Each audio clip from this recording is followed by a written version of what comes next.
Bukan maksud mengecilkan yang lainnya, tapi kita dari Kades nanti kan jadi bertanggung nanti kita cross check melalui pihak kecamatan. Gitu kayaknya para sobat podcast Radar Bojonegoro, sebentar lagi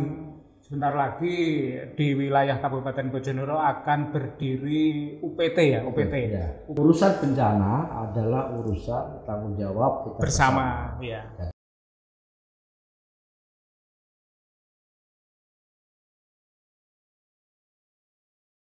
Baik, selamat siang para sobat Radar Podcast.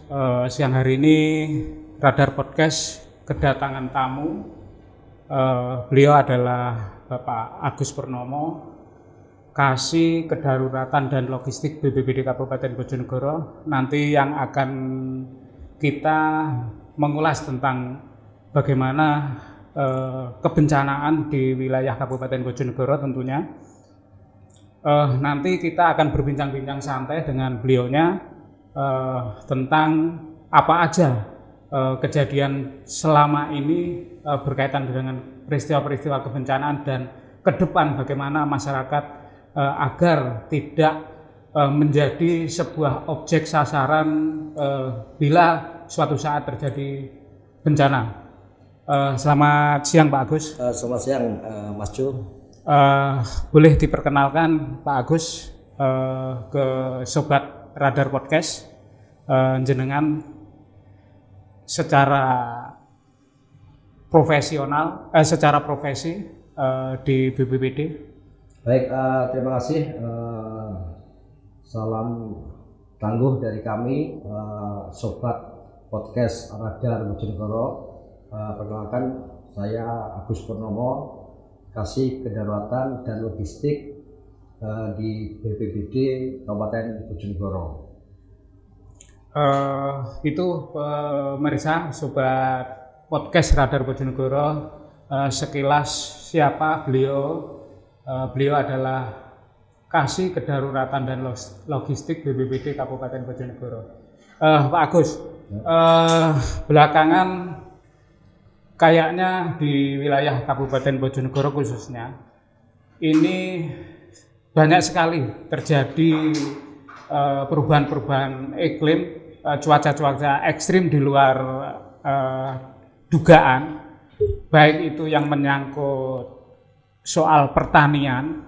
Tentu petani-petani juga memprediksi kapan tanam, kapan panen, kapan musim apa tanamannya dan sebagainya. Dan hingga banyak sekali di wilayah Kabupaten Bojonegoro kejadian-kejadian yang menyangkut bencana, misalkan orang tenggelam di Bengawan Solo, banjir bandang, banjir luapan sungai. Nah, itu bagaimana selaku Kasih Kedaruratan di BPBD dalam untuk mengurangi resiko-resikonya dan mungkin yang harus dilakukan masyarakat bagaimana aja Pak? Baik, terima kasih Mas Jo. Jadi Sobat Podcast Radar, di awal jadi kita mengawali dulu bahwa berdasarkan Undang-Undang Nomor 24 Tahun 2007 disebutkan bahwa pada garis besarnya masalah bencana adalah masalah pemerintah kabupaten khususnya dan juga masyarakat. Dalam hal ini kami dari BPBD Kabupaten Bojonegoro adalah kepanjangan tangan dari pemerintah Kabupaten Bojonegoro.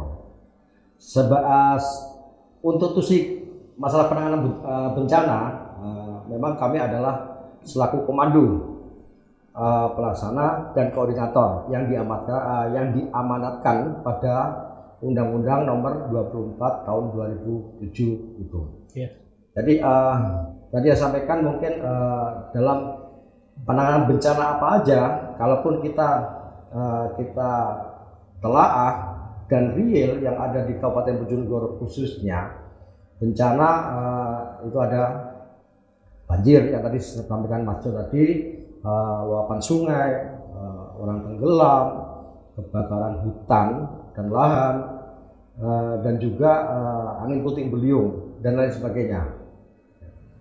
Sementara itu mungkin jadi memang prediksi, kalaupun kita berbicara saat ini, jadi dari BMKG, Badan Meteorologi, Klimatologi dan Geofisika, itu pada bulan Agustus sampai dengan awal Oktober, ya. Jadi ini kita khususnya Bojonegoro masuk kepada musim kemarau basah ringan. Yeah. Itu pun kita di Jawa Timur kemarin kita juga mengikuti rakor di Jawa Timur tentang kemarau ini, dan alhamdulillah Bojonegoro masih dalam aman dalam arti kata untuk kemarau yang dibandingkan dengan tahun-tahun yang lalu. Jadi ada 3 kabupaten kota yang ada di Jawa Timur yang masuk kekeringan, tapi alhamdulillah Kabupaten Bojonegoro aman dari kekeringan. Itu berarti untuk masa kemaraunya pendek sekali, Pak, ya? Pendek, betul sekali. Pendek, ya. Jadi tadi yang kita sampaikan berdasarkan prediksi dari BMKG, ya, itu disampaikan Agustus dan sampai dengan awal Oktober. Kemarau pun masih terjadi hujan ya. Dengan intensitas yang ringan dan juga pendek. Ya. Terus gini, Pak, di Bojonegoro ini kan kalau nggak salah di antara kabupaten lain se-Jawa Timur jenis bencananya paling banyak. Benar. Itu apa aja? Benar. Jadi karena juga luas wilayah juga, dan juga secara geografis memang Bojonegoro ada kalau 8 bencana, potensi bencana yang tadi dengan awal sebutkan itu memang majemuk. Nah, dan ini juga update juga Mas Jo, kita sampaikan kepada teman-teman rekan podcast bahwasanya dari Basarnas Surabaya, kita mohon doa restunya kepada masyarakat Bojonegoro bahwa Bojonegoro insya Allah dalam waktu dekat ini ada pos bantu Basarnas kantor SAR, ya? Kantor SAR Surabaya. Jadi itu lebih mendekatkan dan juga untuk menyelamatkan jiwa khususnya masyarakat Bojonegoro. Tentu bisa meminimalisir korban. Benar sekali. Jadi itu kapan itu, Pak? Sekarang sudah Ibu Bupati sudah memberikan sinyal, jadi segera untuk diwujudkan. Jadi insya Allah maksimal awal Januari pos bantu SAR Surabaya akan berdiri. Membawai mana aja, Pak? Membawai kenapa kita merasa bersyukur? Yang pertama itu akan dalam kali kesempatan pertama itu akan bisa ditangani.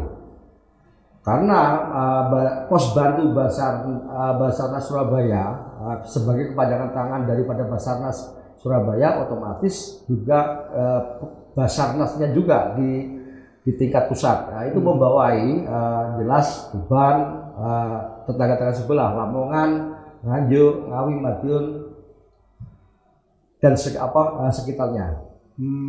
Kalau itu pun kan karena melihat potensi yang Mas Jo tanyakan tadi kan, banyaknya potensi bencana alam yang ada di wilayah Bojonegoro, apalagi orang tenggelam, teman-teman Basarnas sudah welcome dengan kita, jadi dengan potensi-potensi yang lainnya juga care, jadi sudah seakan-akan sudah seperti saudara. Berarti ini di wilayah hulu termasuk wilayah Ngawi, Magetan, Madiun ikut wilayah UPT sini. Cakupan UPT sini. Oh ya, gitu ya. Gitu kayaknya para sobat podcast Radar Bojonegoro, sebentar lagi di wilayah Kabupaten Bojonegoro akan berdiri UPT ya, UPT. UPT Pos Bantu Kansar. Kansar. Pos Bantu Kansar di Bojonegoro tentu ini sangat bermanfaat dan sangat bagus tentunya untuk penyelamatan sewaktu-waktu bila terjadi bencana di Kabupaten Bojonegoro. Pak Agus, dengan adanya kantor SAR ini nanti berarti bagaimana ketika di lapangan? Apakah tetap berkaitan dengan insiden komandernya ada di BPBD atau bagaimana ketika terjadi korban? Sekali lagi tadi di awal disampaikan Undang-Undang Nomor 24 2007 tetap kami selaku kepanjangan tangan daripada pemerintah kabupaten, jelas sebagai komando, pelaksana dan juga koordinator, itu kan seperti yang diamanatkan oleh undang-undang itu tetap kita berpegang teguh. Jadi gini Mas Jo, jadi di Bojonegoro real ketika ada penanganan, orang tenggelam. Contoh kecil orang tenggelam. Alhamdulillah respon daripada potensi SAR dari teman-teman TNI Polri, relawan dan OPD yang lain bisa kita sebutkan mungkin dari Kodim 0813, Polres Bojonegoro, Brimob, terus Satpol PP, Damkar, Disub, para potensi Elang Bengawan, Tagana dan lain sebagainya. Ketika ada kejadian, kali pertama kita share di grup potensi SAR, dan yang sungguh mengharukan bagi kami,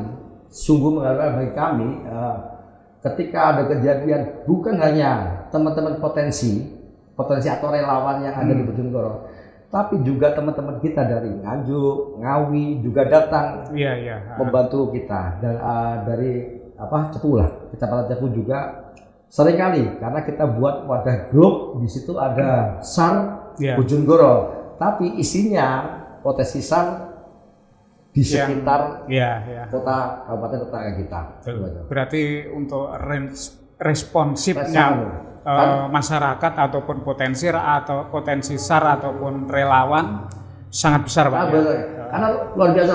Contoh kecil aja, kita ketika di Lumajang erupsi. Bayangkan kita tidak ada undangan, tapi karena panggilan jiwa, sekali lagi kami tekankan, bencana adalah tanggung jawab kita bersama, bukan hanya pemerintah kabupaten, masyarakat itu wajib untuk memberikan kontribusi dalam rangka penanganan kebencanaan, apapun itu bencana. Berarti ini tergambar sesuai logo segitiga itu. Benar. Jadi ada keterkaitan. Jadi antar logo segitiga itu kan berkaitan dari unsur pemerintah, masyarakat, dan juga para pengusaha. Jadi ini yang tidak bisa satu hilang, itu tidak bisa. Jadi karena ini bencana yang notabene ini adalah menyelamatkan. Kalau kita bilang menyelamatkan jiwa seseorang ini sangat luar biasa. Bahkan saya rasa gini Pak Agus, korban pun punya kewajiban menyelamatkan diri. Benar. Nah. Jadi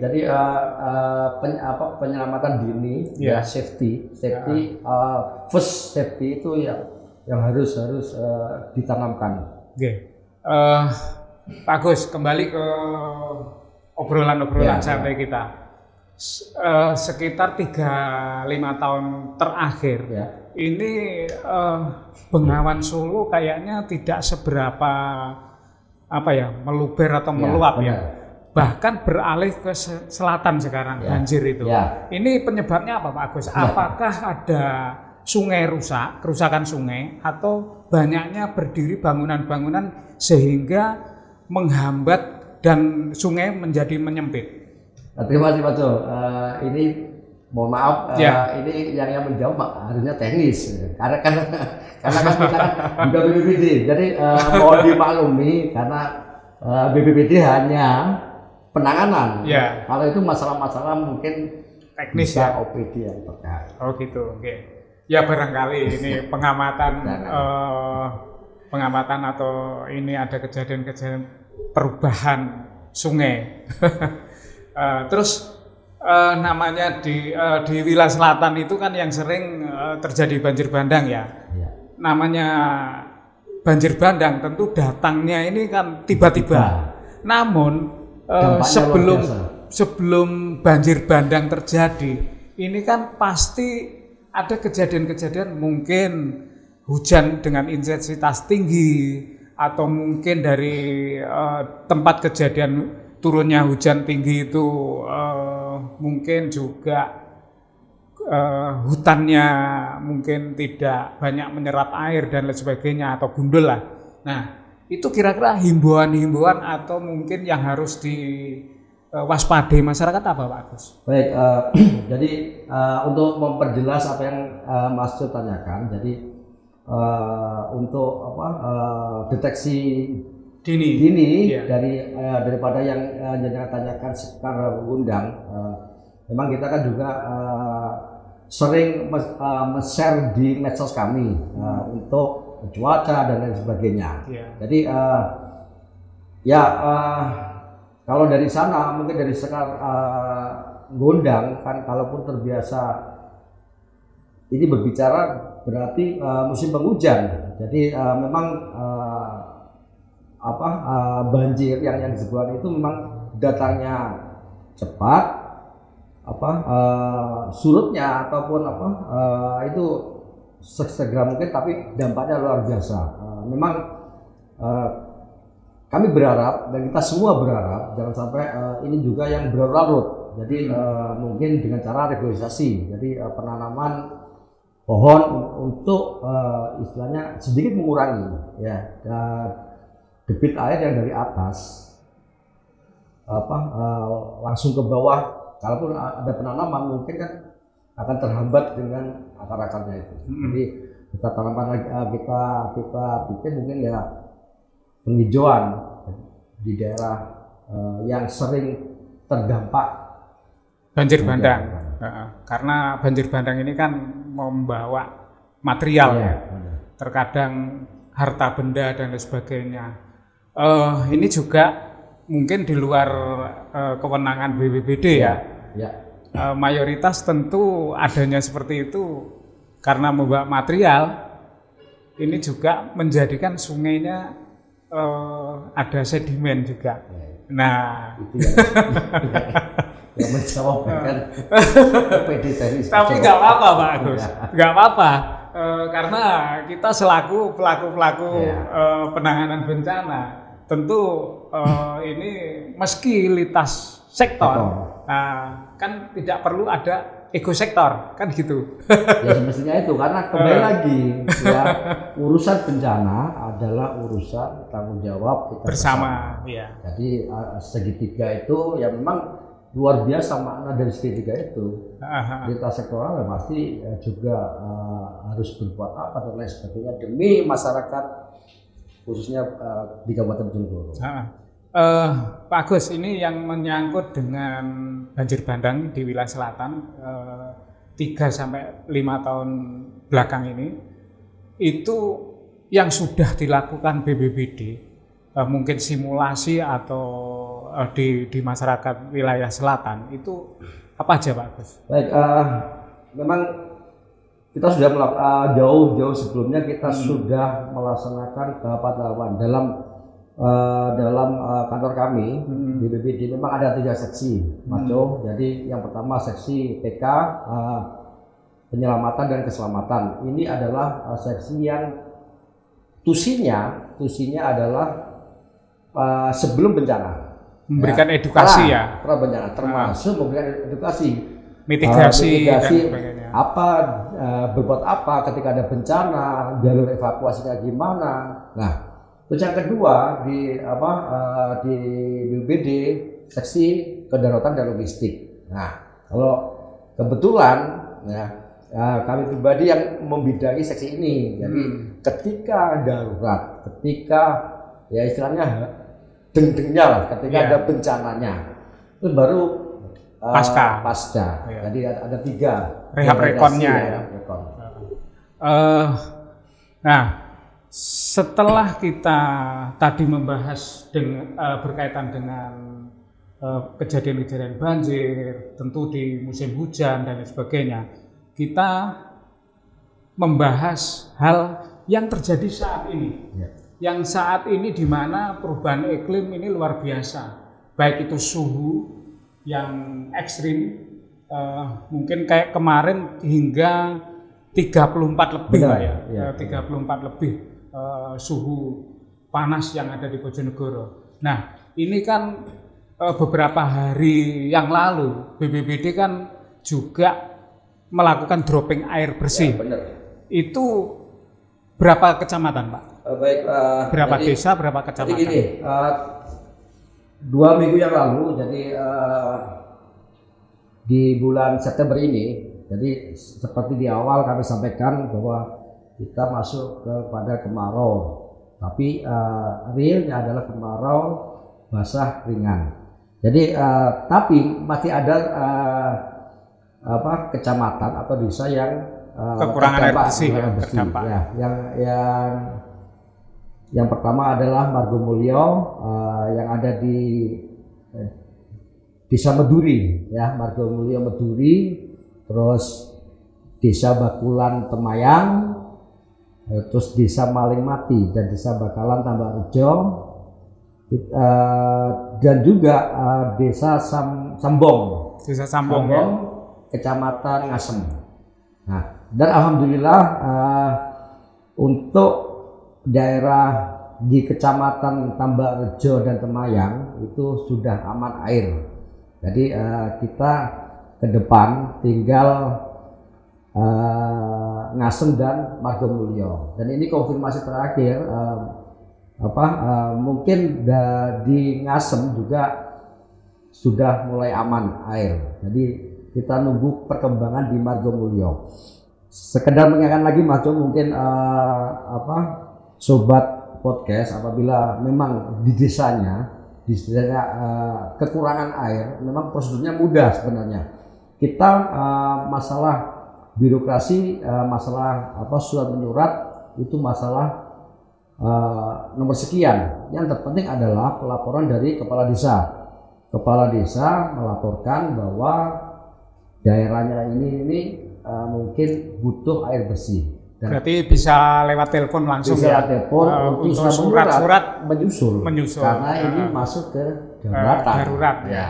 Jadi tidak perlu menunggu surat, menunggu balasan dan jadi per WA dulu kadesnya, tapi yang WA kadesnya karena yang bisa dipertanggungjawabkan. Gitu. Bukan maksud mengecilkan yang lainnya, tapi kita dari kades nanti kan jadi tahu-jawab, nanti kita cross check melalui pihak kecamatan. Terus itu tentu kebutuhan pokok ya, konsumsi ya. Karena mungkin juga baik itu jumlah armada yang terbatas atau mungkin juga tempat penampungan masyarakatnya juga terbatas yang dimiliki. Itu kalau yang berkaitan sejauh ini yang berkaitan dengan kebutuhan hewan-hewan ternak, Pak. Itu gimana sepanjang yang Pak Agus tahu? Sementara ini tidak ada pelaporan kepada kami. Tidak ada pelaporan. Kemungkinan juga karena fungsinya kan beda-beda. Jadi mungkin dari ternak ke disnakan, terus mungkin dari yang pertanian kan ada OPD yang menangani juga. Jadi selama ini berarti BPBD fokus ke keselamatan jiwa ya. Keselamatan jiwa. Sebenarnya kalaupun ini bencana, jadi saya pribadi kita melihat ketika erupsi. Jadi yang terabaikan malahan adalah hewan ternak. Banyak donatur mensuplai makanan untuk manusia, tapi malah lebih malah itu aja. Banyak yang terabaikan. Kita mengetuk daripada individu masing-masing lah. Jadi jangan hanya kan sampai overload. Kalau kita berbicara sedikit aja. Jadi nanti kan biar masyarakat ketika saya nyumbang dasarnya tidak wajib harus ini kan, tidak wajib. Malah ada celah yang sampai jenazahnya kan luar biasa. Hewan ternak juga malu itu. Nah, kayaknya luar biasa ini apa yang kita obrolkan. Ya, biasa di luar. Biasa di luar. Ya betul, karena beliaunya ini kan lapangan, kedaruratan dan logistik lapangan. Jadi biasa di luar, bukan luar biasa. Oke Pak Agus, juga himbauan-himbauan kepada masyarakat yang mungkin mulai dari awal tadi kita bahas, karena apalagi di Bengawan Solo ini kan justru biasanya kemarau, airnya tidak tinggi, muka airnya tidak tinggi, ya, itu justru banyak sekali kejadian orang tenggelam. Nah, himbauan-himbauan apa aja nih Pak Agus yang perlu masyarakat tahu? Baik, terima kasih. Jadi sobat podcast, Mas Jod memberikan kesempatan kepada kami. Kita menghimbau untuk masyarakat khususnya yang ada di bantaran Sungai Bengawan Solo, terkhusus juga kepada anak-anak kita. Jadi ketika mereka bermain di Bengawan Solo, tolong diawasi. Jadi karena sebagian besar yang mendominasi laka air adalah anak-anak di bawah umur. Jadi mereka terpeleset dan lain sebagainya. Itu yang di air. Terus yang kedua, ini ada perubahan musim. Jadi perubahan musim kita merasakan sendiri juga, angin, hujan dan lain sebagainya. Ketika hujan dengan intensitas deras dan juga ada angin, meskipun kita semua pakai roda 4 ataupun roda 2 dan juga sudah pakai mantel atau jas hujan, tolong menepi aja. Ya, tolong menepi aja apabila tidak ada keperluan yang mendesak. Karena apa? Kita tidak tahu. Jadi ada pohon tumbang dan lain sebagainya. Ya. Terus kita titip kepada sobat yang mendengarkan, apabila ada kejadian bencana, silakan hubungi kami. Pelaporan panjenengan melalui Android kami, ya mungkin bisa ini dicatat di nomor 0811 33 56 444. Kami ulangi, di nomor 0811 33 56 444. Itu nomor pelaporan khusus 24 jam. Kami 24 jam kami ada yang siaga. Jadi 24 jam pelaporan panjenengan, pelaporan sobat podcast itu adalah sungguh mulia. Karena apa? Pelaporan panjenengan akan kita tidak lanjuti, tapi dengan cara pelaporan itu bisa dipertanggungjawabkan. Semakin cepat memberikan informasi, semakin minim korban. Baik itu pohon tumbang, terkhusus bila itu dilalui oleh kendaraan misalkan jalan provinsi, jalan nasional. Kalaupun tidak ditangani dengan sesegera mungkin, berapa dampaknya. Dan yang kita pikirkan, kita sering omong-omong, apabila ada ambulan itu nyawa, kondisi darurat itu. Gitu. Jadi di kesempatan ini kami dari pimpinan juga ini juga memberikan penekanan, pelaporan. Masyarakat melaporkan, kita yang mengevaluasi. Masyarakat sekarang sudah dewasa, Mas Bro. Jadi kemarin kita di Rejeng, ya. Jadi kita juga mencari, ya, akhirnya ketemunya di Bengawan Solo. Mereka masyarakat tidak mengevakuasi atau mengangkat, melaporkan kepada kami. Itu luar biasa. Subuh mereka melaporkan kepada Dalop, kita tidak lanjuti karena SOP-nya adalah kepada kita. Jadi kita juga tidak sendirian. Kita juga banyak potensi-potensi. Jadi TNI, Polri yang dari kesehatan, terus melakukan. Jadi ini serta-merta untuk biar tidak ada apa-apa di kemudian hari. Nggih, sobat podcast Radar Bojonegoro, tadi banyak sekali yang disampaikan oleh beliau, Bapak Agus Purnomo dari Kasih Kedaruratan dan Logistik BPBD Kabupaten Bojonegoro. Ini sebelum kita mengakhiri obrolan-obrolan santai kita ini, sebelum kita akhiri, barangkali apa yang harus satu lagi pertanyaan, apa yang harus dilakukan masyarakat ketika di akhir musim transisi, Pak Gus? Baik, jadi ini yang kita rasakan saat ini juga untuk menjelang pergantian musim. Ya. Nah, jadi ini kan juga masuk, kalaupun prediksi kita melihatnya prediksi. Jadi kondisi kita juga seakan-akan juga berubah juga saat ini. Ya mungkin dari situ masing-masing individu sudah bisa mempersiapkan diri lah, menjaga kondisi masing-masing. Terus kita juga mengimbau, tadi sudah kita himbau untuk apabila ada cuaca ekstrim silakan untuk berteduh atau menepi aja, ya. Jangan ambil resiko. Apabila ada pohon tumbang dan lain sebagainya, ada bencana alam, silakan berikan pelaporan kepada kami di nomor Pusdalop tadi, di nomor 0811 3356 444, ya. Laporan panjenengan yang menjadi tanggung jawab difoto nama, misalkan difoto jebret, saya masuk polis dari keadaan ini melakukan ini, radius ini. Itulah yang luar biasa dari masyarakat, memberikan informasi pada kami akan menangani dengan tim, ya. Jadi nanti misalkan itu ranahnya ada listriknya, kita hubungi PLN, ada apa, nanti kita menghubungi sesuai dengan tusi masing-masing. Berarti sudah terbentuk dari Renkon, ya. Jadi sudah kita sudah terbiasa, betul-betul sudah terbiasa. Nanti dari teman-teman dinkes juga itu di grup pasti sudah rencana kontingensinya jalan. Siapa melakukan alhamdulillah masuk jalan. Oke. Bagus sekali apa yang kita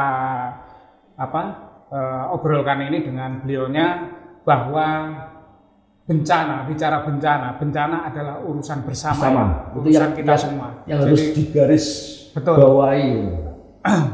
Baik, sobat podcast, kita akhiri sampai di sini bincang-bincang sedikit dari beliaunya, Bapak Agus Purnomo, Kasih Kedaruratan dan Logistik BPBD Kabupaten Bojonegoro. Semoga bisa membawa manfaat kita semua, tentunya bagi masyarakat Bojonegoro, Pak Agus, ya.